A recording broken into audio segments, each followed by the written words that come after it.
Alright, so welcome back to the channel, guys. It is me, 80 Summer for 4. So today we'll be doing our final World Cup preview, guys. Our final one, guys, for the quarterfinal games, guys. I'm really pumped for this one, guys. It should be a good game. In fact, this is the game that I'm actually most excited for in the quarterfinals. So like I said, guys, in this video, we're going to be discussing about the head-to-head record between the two national teams. We'll discuss about France. We'll give it England a preview as well. And then we'll discuss my prediction at the end. Okay, so let's start with the head-to-head record between the two nations. So the head-to-head record is actually 31 games. 31 games played. There's been a lot of games.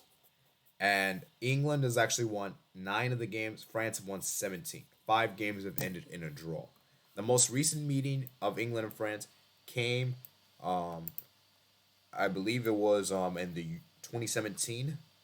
Yeah, 2017, which was an international friendly where France won. Now, let's look at the last competitive game. Last competitive game was 2012. France and England tied 1-1. It's been some time since we've seen the two national teams play against each other.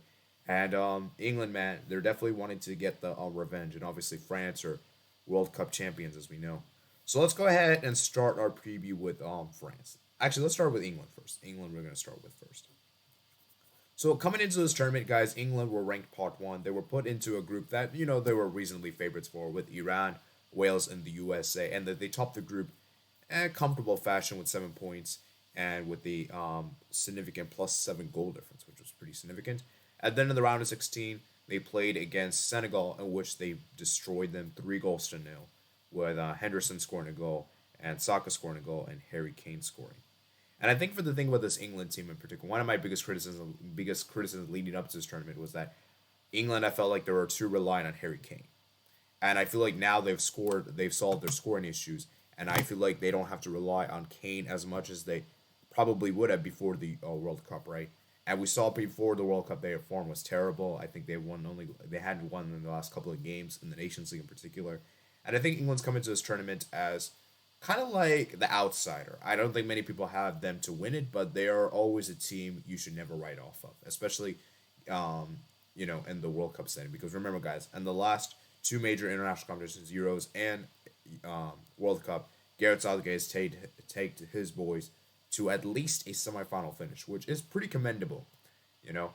That said, though, England haven't really played a strong team up in that point, and I think this will probably be their toughest team they have played in those three competitions. So it's gonna be a big challenge for England. Let's look at the starting 11 that England could play against France, right? So as you guys can see, this is the 11 that they played against Senegal. So they had in goal Jordan Pickford, and then Walker, Stones, Maguire, Shaw. Okay, Henderson, Rice, Bellingham, Saka, Kane, and Foden. Now, before I do talk about more about England, I do want to talk about players that are currently out injured for England. So currently, Raheem Sterling, we don't know if he's gonna be back for this game. Obviously, he had some issues going in his personal life. Now, I did hear a report saying that today he will be back for this game, which is gonna be a big positive. I think he's definitely important for England. Stones has a hamstring injury. He should be fine for this game. I don't think he'll be a huge problem, but if he isn't, that's gonna be a big loss. And Declan Rice is a bit doubtful for this game with the illness, and Callum Wilson is currently out with an injury, straight injury. So remember, guys, I'm recording this video on December 8th, so the game will take place December 10th. So who knows? By tomorrow, maybe they'll update us and tell us who is available or not. So I can't predict the future, but these are the players that we assume will not be. These are the players that are currently in doubt. Okay. Now, for England in particular, as I said, it's going to be interesting to see how Gareth Southgate sets his formation up for this game, because I think it's very important that he sets up the right formation, because I think if England can set up a right formation, then I think they could do something, right? Because I think for me, if I'm Gareth Southgate, I'm going to go with the 4-3 in this game. Because yes, it's technically a 4-3, but what's going to probably happen is that they'll probably play like a 3-4-3.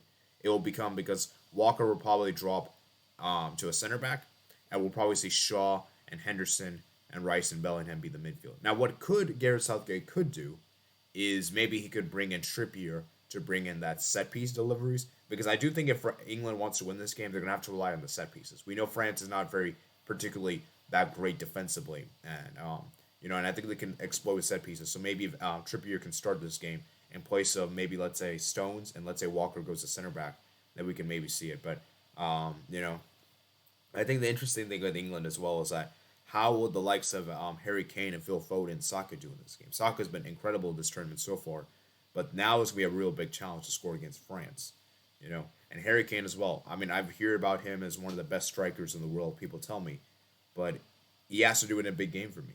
And if he doesn't fail up and doesn't show up in this big game, can we really put him on that pedestal? You know, that's just my opinion, right? So I think for England in particular, this is a very interesting game for them. Now let's go talk about France, okay? So France are coming into this tournament as obviously the defending champions. Obviously there was a lot of concern about France whether they would even get past the group stage, and obviously they were able to do so. They topped the group in quite comfortable fashion, beating beating Australia and Denmark, and then they lost to Tunisia, but didn't really matter. They still topped the group by a superior goal difference. And then in the round of 16, they played against a Poland team that were pretty underwhelming in the group stage, despite them advancing, and they managed to see them through. And now in the quarterfinals, they have a big challenge. One thing I'll say, though, is that I don't think France have been fully tested yet with this team, because I don't think their midfield has been that spectacular. I think Rabiot's been really good, but I don't think Tuchemi has been that amazing, and this will be a big game for him. Can he step up in a big, massive game for his national team? Obviously, the defense has also been very sketchy as well, even though they have been defensively solid for the most part. They haven't kept a single clean sheet, which is somewhat worrying, and especially when you have Upamecano, we know he gave away that handball against Poland. So maybe, maybe he might make a little mistake here in this game, which could be costly. And obviously, we know with Theo Hernandez, he's a very, very good fullback, but he doesn't really have that defensive capability. So, England can maybe exploit them in that position. And then obviously, you have that attack of Griezmann, who's been excellent this tournament, despite him not scoring or assisting this tournament. He's been really, really good in the midfield, anchoring the midfield. He's done a great job supplying the attacks to Giroud and Mbappe. Dembele has also been really good too, even though he's not really getting that scoring positions. He is good for that link-up play with Kylian Mbappe. And obviously, Kylian Mbappe is the one that everyone's going to be looking at, for England. And I think if England wants to win this game, they have to stop Kylian Mbappe. Kylian Mbappe is a player that they have to stop. If they cannot stop Kylian Mbappe, it's difficult for me to see England win this game. And then obviously Giroud, at that number 9 striker, he can also be a huge presence. The thing with this France team is that they're super clinical. They don't play the best football, but they just get the job done. That's why I notice with the France team is that they're very, very dangerous. And especially their wingers, those England fullbacks are going to have to be on their A game and not make any mistakes. So, for my prediction, this was a very difficult game to call. And I'm still not completely convinced. I'm still not 100% certain. I'm still not 100% like, how do I put this word?